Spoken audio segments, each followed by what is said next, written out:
नमस्कार दोस्तों, हर महीने के आखिरी हफ्ते में मैंने ये प्लान किया है कि मैं एक वीडियो बनाऊंगा ओवरऑल इकोनॉमिक सिचुएशन के ऊपर कि अगला आने वाला महीना कैसा होने वाला है, उसका इकोनॉमिक इवेंट्स क्या होने वाले हैं, स्टॉक मार्केट पे उसका क्या असर होने वाला है। और ये जून में एंटर कर रहे हैं हम, और ट्रंप के भी पहले 6 महीने पूरे हो जाएंगे ऑफिस में। ठीक है जी, तो काफ़ी जो इवेंट्स होने वाले हैं उसके बारे में आज हम बात करेंगे। सबसे पहले तो इंडिया में जो कोरोना का शोर दोबारा से डलने लगा है, तो मेरे ख्याल से ये एक हॉक्स है और ये कुछ नहीं होने वाला, तो ये मेरी सोच है। और खुशी की बात एक और है इंडिया के लिए कि इंडिया अब दुनिया की चौथी लार्जेस्ट इकोनॉमी बन चुका है। जापान को पार कर गया India with $4.2 trillion of GDP. तो यूएसए $30.5 ट्रिलियन पे नंबर 1 पर है, चाइना $19.2 ट्रिलियन पे नंबर 2 पे है, और जर्मनी जो है $4.7 ट्रिलियन पे नंबर 3 पे है। अब इंडिया ने जर्मनी को पार करना है, it's a matter of time. मेरे ख्याल से 2-1 साल लगेंगे, 26 नहीं तो 27 में इंडिया तीसरी इकोनॉमी दुनिया की बन जाएगा। सिर्फ $500 बिलियन हम पीछे हैं जर्मनी से, तो उम्मीद है हम वर्ल्ड की तीसरी इकोनॉमी बन जाएंगे, और वहां पे फिर उसके बाद मुश्किल होगा आगे बढ़ना, तो क्योंकि चाइना काफी गैप है चाइना का, तो तीसरे नंबर पे इंडिया काफी देर तक स्टे करेगा। तो दोस्तों, एक इंडिया पाकिस्तान में अब युद्ध खत्म हो गया, तो अब फिलहाल शांति है। तो मेरी प्रेडिक्शन ये है कि अगले आने वाले कुछ सालों में कोई इंडिया पाकिस्तान का कन्फ्लिक्ट मैं नहीं देखता, क्योंकि दोनों ने देख लिया है कि युद्ध करके कुछ नहीं मिलने वाला। इंडिया ने ये समझ लिया कि पाकिस्तान को जितना वो कमजोर समझता था उतना कमजोर वो निकला नहीं, और पाकिस्तान ने ये देख लिया कि मुश्किल वक्त आ सकता है अगर वो एडवेंचर इस तरह के कोई आगे से करेंगे। तो मेरे ख्याल से इंडिया पाकिस्तान के रिलेशंस इक्का दुक्का इधर उधर छुटपुट चलती रहेगी, लेकिन मेजर कन्फ्लिक्ट जो है इंडिया पाकिस्तान का अगले कई साल तक रूल आउट हो गया। ठीक है जी, अब एक बात करेंगे हम कि जो बाकी वाला 6-7 महीने इस साल के बचे हैं, या ट्रंप के 3.5 साल कहो कि बाकी के जो बचे हैं, तो वो वोलाटिलिटी जो मार्केट में वो बनी रहेगी।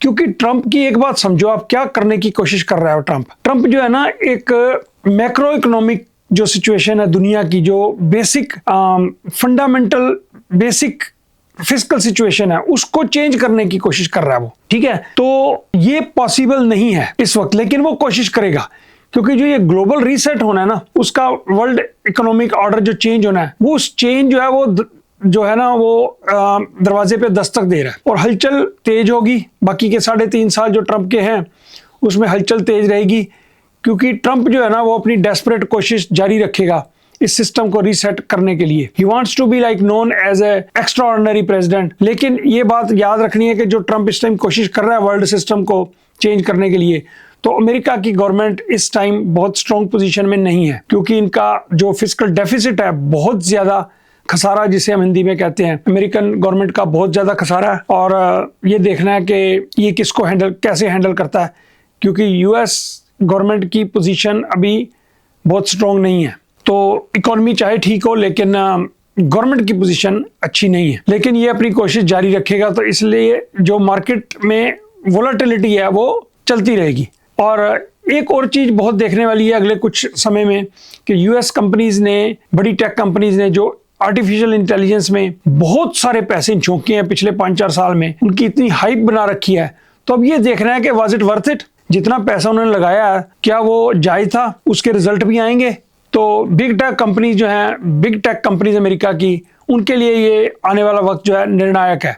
अब इंडिया के बारे में अगर बात करें, तो इंडिया में जो फॉरेन इन्वेस्टमेंट है वो स्लो डाउन होगी। उसका रीजन ये है कि यूएस के बॉन्ड्स की यील्ड हाई हो चुकी है, और बॉन्ड मार्केट की यील्ड जब भी हाई होती है यूएसए में, तो फिर दूसरे देशों में इन्वेस्टमेंट जो है ना वो कम हो जाती है। सभी अमेरिका के बॉन्ड्स में फिर इन्वेस्टमेंट लगाने के चक्कर में रहते हैं। तो बॉन्ड मार्केट जो है वो स्टॉक मार्केट से 3 गुना बड़ी मार्केट है, तो उसकी जो वोलेटिलिटी है और हाई यील्ड जो है यूएस में, तो वो बड़ा खतरनाक सिचुएशन को रिप्रेजेंट करती है। तो इंडिया में इन्वेस्टमेंट जो है मेरे ख्याल से स्लो डाउन होगी, और इंडिया की डोमेस्टिक कंजप्शन जो है वो स्ट्रॉन्ग रहेगी, वही इंडिया को सरवाइव कराएगी आने वाले थोड़े से वक्त में। तो एक मैं ये सोचता हूं कि इंडिया का जो आईटी सेक्टर है वो कमजोर होने वाला है आने वाले वक्त में, क्योंकि जो आर्टिफिशियल इंटेलिजेंस में जितनी इन्वेस्टमेंट हुई है, तो इंडिया की जो आईटी कंपनीज है वो सर्विस सेक्टर में थी,